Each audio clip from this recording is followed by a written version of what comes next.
राजस्थान के एक छोटे से गांव में मौजूद एक घर में लगभग 1.5 महीनों तक ऐसी रहस्यमय घटनाएं घटित हो रही थी जिसने पूरे गांव वालों के होश उड़ा दिए थे। उनकी रातों की नींद उजाड़ दी थी। 400 से 500 लोग इस घर के चारों तरफ इकट्ठा होकर निगरानी रखने लगे थे। दरअसल इस घर में रहस्यमय तरीके से आग लग रही थी, वो भी किस्तों में। कभी दीवार पे टंगे कपड़ों में आग लग जाती, तो कभी पहने हुए कपड़ों में, कभी बाहर रखे जानवरों के बारे में, तो कभी उनके चारों में, कभी घर के किचन में, तो कभी बिछे हुए बिस्तर में। और ये सब कोई कर नहीं रहा था, बल्कि खुद ब खुद आग लग रही थी। यहाँ तक कि तहसीलदार और पुलिस के बड़े ऑफिसर्स ने भी ऐसा होते हुए देखा था, मगर किसी को भी अपनी आंखों पे यकीन नहीं हो रहा था। कुछ लोगों का मानना था कि घर पर किसी बुरी आत्मा का साया है, किसी ने काला जादू कर दिया है।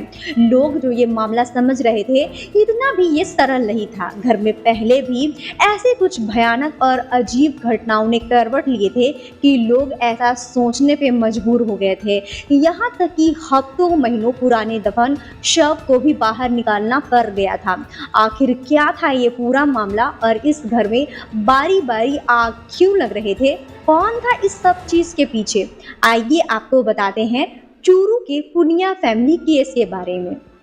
इस केस की शुरुआत होती है राजस्थान के चूरू जिले में आने वाले राजगढ़ तहसील से। यहीं पे हमीरवास थाना क्षेत्र के अंतर्गत एक छोटा सा गांव आता है, भैंसाली। इसी गांव में खेतों के बीच एकांत में एक घर था, जहां पे 7 लोगों की एक फैमिली रहा करती थी, पुनिया फैमिली।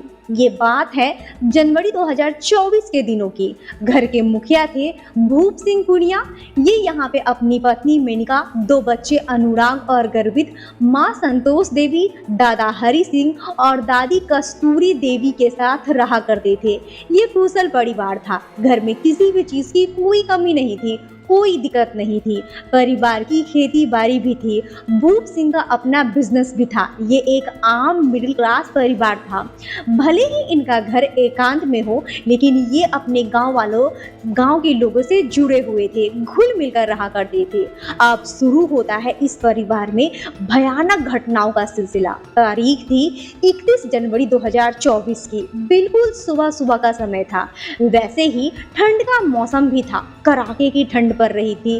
तो हमेशा की तरह सुबह के 6 बजे के आसपास दादी कस्तूरी देवी की नींद खुलती है। जब ये उठी तो अचानक से इनकी तबीयत बिगड़नी शुरू होने लगी। इनके पेट में दर्द होना शुरू हो गया, उल्टियां होने लगी। जैसे तैसे इन्होंने परिवार के बाकी लोगों को आवाज दिया। आवाज सुनकर बहू, पोता पोते, बहू की सभी घर के लोग भाग कर आते हैं। किसी को समझ नहीं आ रहा था कि दादी को हो क्या रहा है। ये लोग तुरंत दादी को हॉस्पिटल ले जाने की तैयारी करने लगे, लेकिन इसी दौरान दादी की मृत्यु हो जाती है। सब कुछ चंद मिनटों के अंदर ही हुआ। हॉस्पिटल ले जाने का मौका नहीं मिला। हालांकि ये काफी बूढ़ी हो चुकी थी। इनकी तबीयत भी पिछले कई दिनों से खराब थी, खांसी वगैरह आ रही थी, जिसके चलते ये दवा भी ले रही थी। ऊपर से इतनी कड़ाके की ठंड भी थी। अब सबको इस खबर के बारे में बताया जाता है। रिश्तेदार, गांव के लोग, जान पहचान वाले सभी लोग इकट्ठा होते हैं। इसके बाद कस्तूरी देवी का अंतिम संस्कार कर दिया जाता है। घर में दुख का माहौल था। दादी को ऐसी कोई सीरियस बीमारी भी नहीं थी, ना इनको देखकर ऐसा लग रहा था कि इतनी जल्दी चली जाएंगी। शारीरिक रूप से भी हेल्दी थी।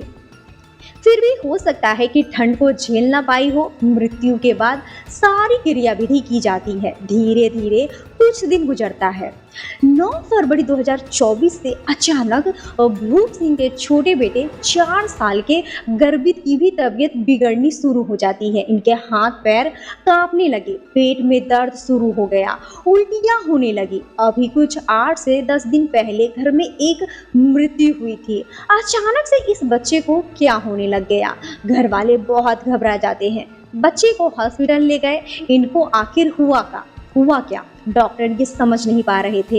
लगा कि ठंड लग गई होगी। अब धीरे धीरे गर्वित ठीक होने लगा। फिर ये हॉस्पिटल से घर आ गया। अब 13 फरवरी के दिन अचानक से फिर से इसको वही चीजें होनी शुरू हो जाती है जो कि 9 फरवरी को हो रही थी। हाथ पैर कांपना, पेट दर्द, उल्टी। घर वाले इसको फिर लेकर हॉस्पिटल भागे। वहां ग्लूकोज की बोतल वगैरह चढ़ाया जाता है। कंडीशन ठीक होते ही वापस घर आ जाते हैं। इसको वही चीजें हो रही थी जो कि इसकी परदादी कस्तूरी देवी को हुई थी। इस चीज से घर में और भी ज्यादा टेंशन बढ़ गई थी। 13 फरवरी की शाम तक ये दोबारा घर आ गया था, लेकिन इसी समय घर आने के बाद जब ये बिस्तर पे सोया हुआ था, तीसरी बार फिर से इसको उल्टियां होनी शुरू हो गई। मगर इस बार इसको हॉस्पिटल ले जाने का मौका ही नहीं मिला। इसने अपना देह त्याग दिया।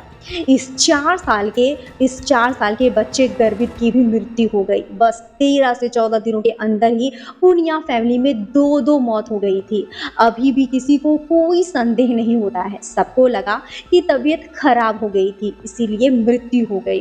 वैसे छोटे बच्चों का दाह संस्कार नहीं किया जाता है, इसीलिए परिवार ने गर्भित के शव को जमीन में दफन कर दिया। फिर से पूरे परिवार में दुख का मातम पसर चुका था। धीरे धीरे कुछ दिन और गुजरता है। अब तारीख आई 28 फरवरी की। छोटे बेटे की मृत्यु के बस लगभग 15 ही दिन हुए थे कि 28 फरवरी को अचानक से भूप सिंह के बड़े बेटे 7 साल के अनुराग की भी तबीयत खराब होनी शुरू हो जाती है। इसको भी वही सिम्टम्स महसूस होने लगे जो कि इसके छोटे भाई गर्भित को हो रहे थे और इसकी परदादी को हुए थे। इसके शरीर में कपकपी होने लगी, दौरे बढ़ने लगे, पेट दर्द, उल्टियां होना। घर वालों को इसे लेकर हॉस्पिटल तक पहुंचने का टाइम ही नहीं मिला। रास्ते में ही इसकी मृत्यु हो गई। हॉस्पिटल ले जाने पर डॉक्टर ने इसे मृत घोषित कर दिया। अब अनुराग का अंतिम संस्कार किया जाता है। इसका दाह संस्कार हुआ। इसकी भी मृत्यु पर घर में ज्यादा किसी को संदेह नहीं होता है। ये भी लगा कि नॉर्मल मृत्यु है। ऐसे केवल 28 से 29 दिनों के अंदर ही घर में 3 मौतें हो गई, वो भी एक तरह से। सबको एक तरह के सिम्टम्स आए थे, पेट दर्द, उल्टी होना और फिर मृत्यु को प्राप्त हो जाना। इसी दौरान गांव के लोगों के बीच दबी आवाज में कानाफूसी शुरू हो जाती है कि घर में कुछ हुआ तो नहीं। इतने कम समय में तीन दुर्घटनाएं कैसे हो सकती है? कहीं किसी ने कुछ कर तो नहीं दिया? इस परिवार में लोगों को शायद अभी अंदाजा भी न हो, लेकिन इस घर में और भी चीजें होने वाली थी। 28 फरवरी को ही अनुराग का दाह संस्कार कर दिया गया। अब इस परिवार में 7 लोगों में से बस 4 लोग ही बचे हुए थे। भूप सिंह, इनकी पत्नी मेनिका, दादा हरि सिंह और माँ संतोष देवी। घर पर परिवार के और भी सदस्य, रिश्तेदार, गांव के सभी लोग मौजूद थे। सबका आना जाना था। इसी बीच अनुराग के दाह संस्कार के अगले ही दिन यानी 29 फरवरी को जब घर में लोग बैठे हुए थे, तभी अचानक से घर के आंगन में ऊपर से कुछ पत्थर गिरे। ये देखकर घर पर आए लोग चौंक जाते हैं। किसने घर में पत्थर मारा? अब कुछ लोग बाहर जाकर देखते हैं, कुछ छत पर चढ़कर देखते हैं। ये घर भी खेतों के बीच में था। चारों तरफ प्लेन मैदान था। यहाँ पे लोगों को दूर दूर तक कोई भी शख्स दिखाई नहीं दिया। फिर पत्थर किसने फेंका होगा? ये पत्थर गिरने का सिलसिला 2 से 3 दिनों तक चलता है। इसी में जब ये बंद हुआ तो एक और अजीब चीज शुरू हो गई। घर के कमरे में दीवार पर कुछ हैंगर लगे हुए थे जहाँ पे कपड़े टांगे जाते हैं। यहाँ घर के किसी मेंबर का कपड़ा भी टंगा हुआ था। अचानक से उसमें से धुआं निकलना शुरू हो जाता है, फिर खुद ब खुद आग लग जाता है। ये चीज होते हुए कई लोगों ने देखा भी। अब आखिर इस कपड़ों में आग कैसे लग सकती है? कोई भी शख्स उस कपड़े के पास नहीं था, न ही कोई यहाँ पे बीड़ी सिगरेट पी रहा था, न ही कोई आग जला रहा था। आसपास ऐसा कोई ज्वलनशील पदार्थ भी नहीं था जिसमें आसानी से आग लग जाए। कपड़ा भी तुरंत आग नहीं पकड़ सकती। ज्यादा देर तक फ्लेम उसके पास रखे तभी आग लगेगा। कुल मिलाकर कोई भी संभावना कपड़े पे आग लगने के लिए नहीं बन रही थी। फिर भी वहां पे आग कैसे लग गई? इस चीज से लोग थोड़े घबराए भी, लेकिन उसको जैसे तैसे करके बुझाया गया। कुछ देर के बाद बिस्तर पे लोग बैठे हुए थे, उसमें से भी धुआं निकलना शुरू हो गया। फिर वो भी आग पकड़ लेता है, जल्दी जल्दी उसको भी बुझाया गया। अब यहीं से आग लगने वाला सिलसिला शुरू हुआ। घर के अलग अलग हिस्सों में किसी न किसी चीज़ पे अचानक से आग लग जाती। ऐसा कोई कर नहीं रहा था, बल्कि खुद ब खुद हो रहा था। लोग ऐसा होते हुए अपनी आंखों से देख रहे थे। फिर उन्हें आखिर कौन कर रहा था? अब लोगों के सुझाव देने पे भूप सिंह ने 3 मार्च को घर में सीसीटीवी कैमरा लगवा दिया, ताकि सारी सच्चाई कैमरे में कैद हो जाए। कैमरा घर में लगा था, लेकिन अब घर के बाहर आग लगनी शुरू हो गई। कभी जानवरों के रखे चारों में आग लग जाती, तो कभी उनके बारों में। एक तो यहाँ पे मौसम भी काफी ठंडा था, काफी ठंड पड़ रही थी, तो इतनी ठंड में आखिर खुद ब खुद आग कैसे लग सकती है? गर्मी का मौसम होता तो समझ में भी आता। ऊपर से यहाँ कभी भी आग लगने वाली घटना नहीं हुई थी। अचानक से ये सब कुछ होना शुरू हो गया था। किसी को कुछ समझ में नहीं आ रहा था आखिर चल क्या रहा है। 5 मार्च की तारीख तक घर में जो भी कैमरे लगे हुए थे, उसके डिजिटल वीडियो रिकॉर्डर यानी डीवीआर में आग लग गया। धू धू कर वो जलने लग गया, पूरा खराब हो गया। वहाँ के लोगों के अनुसार ये सब कुछ घर के लोगों के सामान के साथ ही हो रहा था, किसी बाहरी के साथ नहीं। पहले घर में 3 मृत्यु को लेकर कानाफूसी चल रही थी। यहाँ पे किसी ने काला जादू कर दिया है। फिर वो आंगन में पत्थर गिरने वाली घटना हुई। अब ये आग लगने वाली घटना। रोज इस घर में 5 से 7 बार अलग अलग जगहों पे आग लग जाती। डर की वजह से परिवार ने घर के सारे सामान भी बाहर लाकर रख दिए। अब जानवरों के चारों में आग लग गया तो फायर ब्रिगेड को बुलाना पड़ गया था, क्योंकि आग तेज हवा की वजह से काफ़ी भड़क उठी थी। जैसे तैसे फायर ब्रिगेड के लोग उसको बुझाते हैं। लोगों ने फायर ब्रिगेड को कहा कि आप यहीं पे रुक जाइए, और आगे और भी इसकी ज़रूरत पड़ सकती है। कथित तौर पर दमकल के स्टाफ पानी खत्म होने का बहाना देकर या पुलिस का हवाला देकर वहां से चले गए। इसके बाद गांव वाले खुद अपनी तरफ से पानी स्प्रे करने वाली मशीन और वाटर टैंक का इंतजाम किया। जब लोग निगरानी रखते तो आग वाली घटना कम देखने को मिलती। धीरे धीरे ये सारी चीजें आसपास के गांव में भी फैलने लगी। दूर दूर से लोग इसे देखने के लिए आने लगे। यहाँ तक कि लोकल मीडिया तक भी बात पहुँच गई थी। वो भी न्यूज कवर करने के लिए आने लगे। न्यूज़पेपर वगैरह में भी खबरें छपने लगी। गांव वालों को लग रहा था कि इस घर के लोगों पर किसने कोई काला जादू कर दिया है। तभी ये सब कुछ हो रहा है। घर में बस 4 लोग ही बचे हुए थे। वो भी डरने लगे थे। अब इनकी जान को भी खतरा तो नहीं। मामला बढ़ने के बाद लोगों ने तांत्रिक वगैरह को भी बुलाया। वो लोग भी आ जाते हैं। उन्होंने भूप सिंह के साथ सारी क्रिया वगैरह की। जब तक ये क्रियाएं हो रही थी, उस समय तक कोई भी घटना आग वाली नहीं होती है। लेकिन जैसे ही तांत्रिक ने अपनी क्रियाएं खत्म की, फिर से आग लगने वाली घटना शुरू हो जाती है। अभी तक पुलिस को इस चीज के बारे में कोई भी खबर नहीं मिला था। अब तहसीलदार को पता चला कि भैसाली गांव में ऐसा ऐसा कुछ हो रहा है, तो यहाँ भी देखने के लिए आते हैं, रिपोर्ट लेने आते हैं।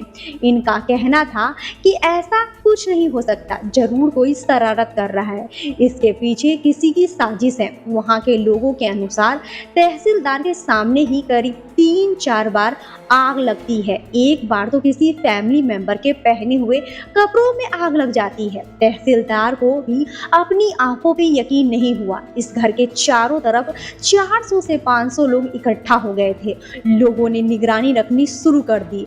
जैसे ही आग लगे उसको बुझाना है। 200 से 250 लोग दिन में पहरा देते और बाकी लोग रात में। आग के वहीं पे होते जहाँ पे पहरा नहीं होता। थोड़ी देर के लिए वहां से हटते ही आग लग जाता था। अब जब किसी ने लोकल पुलिस को सूचना दी और तहसीलदार भी पुलिस से बात करते हैं, तो 13 मार्च को हमीरबाज थाने से पुलिस की एक टीम मौके पे पहुंची। मगर यहाँ पे लोगों ने उल्टा ही पुलिस पे धावा बोल दिया। लाठी डंडों से उनके ऊपर हमला करने लगे। उनकी कार को नुकसान पहुंचाया।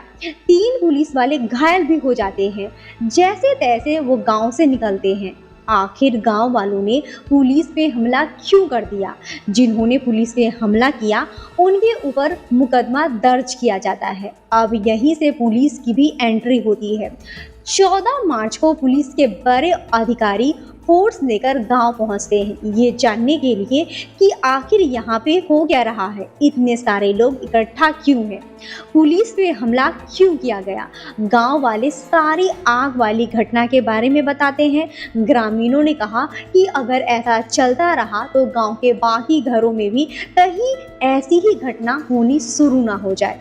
पुलिस में कई बार शिकायत की गई थी, मगर कोई भी पुलिस वाला यहाँ पे आया नहीं। अब जानवरों के चारे में आग लग गया तो उसके बेकाबू होने पे दमकल बुलाया गया था। ग्रामीणों ने उनसे कहा कि यहीं पे रुके रहो, आगे और भी जरूरत पड़ेगी, मगर पुलिस के प्रेशर की वजह से दमकल को यहाँ से जाना पड़ा। एक तो पुलिस मदद नहीं कर रही थी और जो कर रहा था उसको भी करने नहीं दे रही थी। इसी के चलते गुस्से में आकर ग्रामीणों ने 13 मार्च को जब पुलिस यहाँ पे आई तो उन पे हमला किया। वहीं जो लोकल पुलिस थी उनका कहना था कि जैसे ही उनको सूचना मिली ये तुरंत यहाँ पे पहुँचते हैं, इससे पहले इनको सूचना नहीं दी गई थी। खैर, जो भी हो रहा था, अब 14 मार्च को गांव में पहुंचे एसपी ने आश्वासन दिया लोगों को कि कार्रवाई की जाएगी। इधर जो तांत्रिक यहाँ पे आए हुए थे, पुलिस ने उनको भी उठा लिया कि अंधविश्वास फैला रहे हो, लोगों को गुमराह कर रहे हो। 14 मार्च से ही पुलिस ने अपनी तफसीर शुरू कर दी, लोगों से पूछताछ करने लगे। आखिर ये सब कब से होना शुरू हुआ, कौन कौन सी घटनाएं हुई। यहीं पे पुलिस को पुनिया फैमिली के घर में हुई 3 मौतों के बारे में पता चलता है, जिसमें दादी और 2 परपोतों की मृत्यु हुई थी। ये भी पता चला कि उनकी मृत्यु से पहले उनकी सेम तरह से तबीयत खराब हुई थी। अब पुलिस की कई टीम्स इस केस में लग जाती है। जब पुलिस को पता चला कि 3 मौतों के बाद ही ये सारी चीज़ें शुरू हुई है तो इनके कान खड़े हो जाते हैं।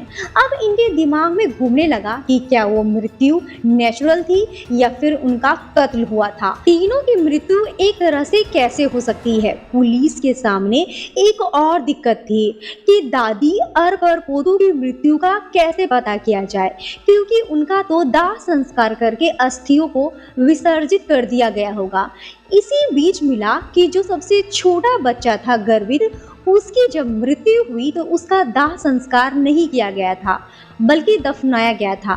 यहाँ पर घर के लोग भी पुलिस का सहयोग कर रहे थे। जो भी पुलिस जानना चाहती थी वो बता रहे थे, उनको भी अपने घर में हुए अनहोनियों की सच्चाई जाननी थी। अब पुलिस पहुंचती है मजिस्ट्रेट के पास परमिशन लेने के लिए, ताकि दफन की गई शव को बाहर निकालकर उसकी जांच कर सके, उसके मृत्यु का कारण पता कर सके। मजिस्ट्रेट ने परमिशन दे दी, घर वालों को भी कोई आपत्ति नहीं थी।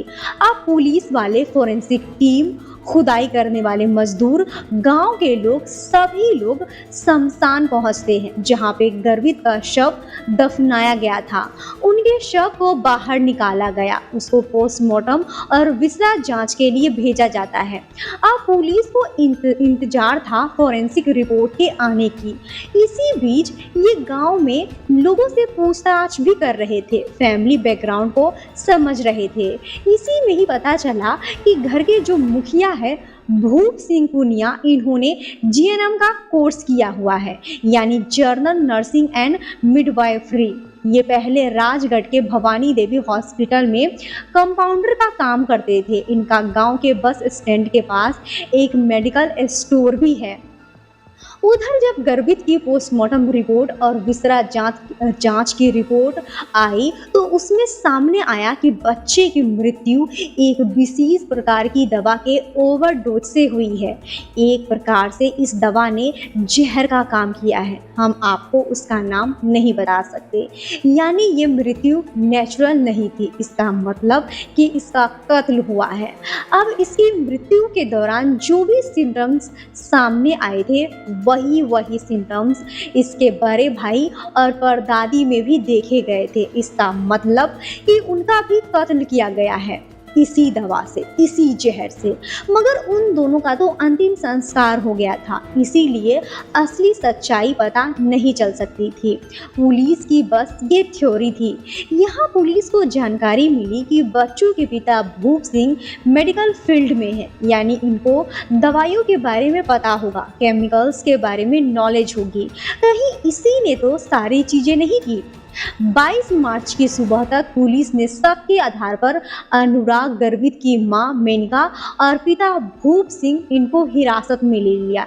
इनको थाने ले जाकर पूछताछ करना शुरू करते हैं। शाम को फॉरेंसिक टीम इनके घर पहुंची। जहां जहां भी आग लगे हुए थे वहां से सैंपल्स इकट्ठा किया गया ताकि जांच कर सके कि आग लगने की वजह क्या थी।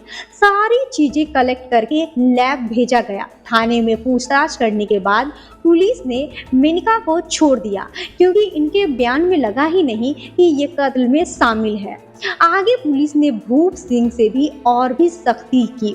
इसके मोबाइल को भी लेकर जांच किया गया। इसके फोन की सर्च हिस्ट्री में वही दवा का नाम मिलता है जिससे गर्वित की मृत्यु हुई थी। जब ये सारी चीजें पुलिस ने भूप सिंह के सामने रखी तो उसके पास कोई भी चारा नहीं बचता है। इसने अपना जुर्म स्वीकार कर लिया। इसने बताया कि वो तीनों कत्ल इसने ही किया है, मगर ये बस 2 का ही कत्ल करना चाहता था।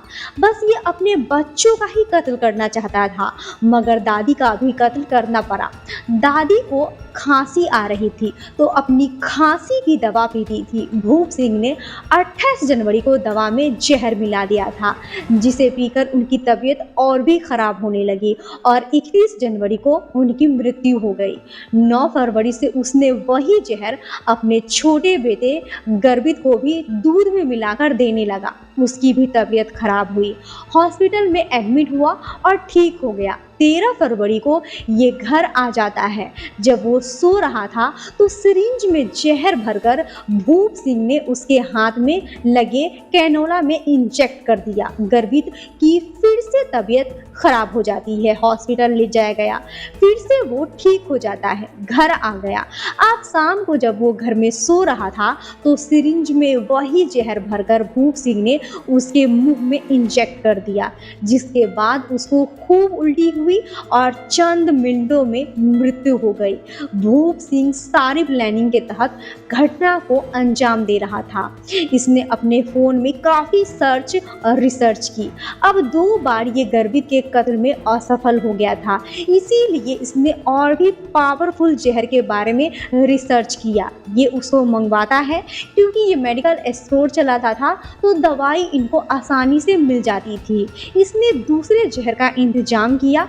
अब उसको भी दूध में मिलाकर 28 फरवरी को अपने बड़े बेटे अनुराग को देता है। दूध पीते ही उसकी भी तबीयत खराब हुई। वो जहर इतना पावरफुल था कि चंद मिनटों में ही अनुराग की भी उल्टी करते करते मृत्यु हो गई। घर में इन तीनों की मृत्यु को लेकर कानाफूसी शुरू हो गई थी। कुछ को गड़बड़ लगने लगा और कुछ को बुरी आत्माओं का साया। भूप सिंह ने सोचा कि सबका ध्यान भटकाना चाहिए। लोग इस चीज को भूलकर दूसरी चीजों में ध्यान देने लगे, जिसके बाद इसने छिपकर अपने ही घर के आंगन में पत्थर फेंके और फिर खुद ही पत्थर फेंकने वालों को ढूंढने का नाटक करने लगा। घर में आग लगाने के लिए इसने हाईली रिएक्टिव मेटल का यूज किया था, सोडियम। भूप सिंह ने करीब 5000 रुपये के सोडियम मेटल खरीदे थे। ये मेटल काफ़ी सॉफ्ट होता है, चाकू से भी पीसेस कर सकते हैं। इसको हमेशा केरोसिन ऑयल में रखा जाता है, क्योंकि ये हवा में मौजूद नमी से भी रिएक्ट करके आग पकड़ लेता है। भूप सिंह इन्हीं सोडियम मेटल के छोटे छोटे टुकड़े करके घर में जगह जगह पे छुपा देता था। जब उस पर केरोसिन ऑयल वेपराइज होता था तो ये हवा में मौजूद नमी से रिएक्ट करके वो आग पकड़ लेता था, जिसके चलते घर में अलग अलग जगहों पे आग लग जाते थे। यही नहीं, इसने अपने दादा यानी कस्तूरी देवी के पति को भी दूध में जहर मिलाकर पीने के लिए दिया था और अपनी पत्नी मेनिका को भी दूध में जहर मिलाकर दिया, मगर दोनों पीते ही नहीं है। एक घूंट पीते ही थूक देते हैं, क्योंकि वो दूध कड़वा लग रहा था। उन्होंने सोचा कि ये खराब है, इसीलिए नहीं पिए।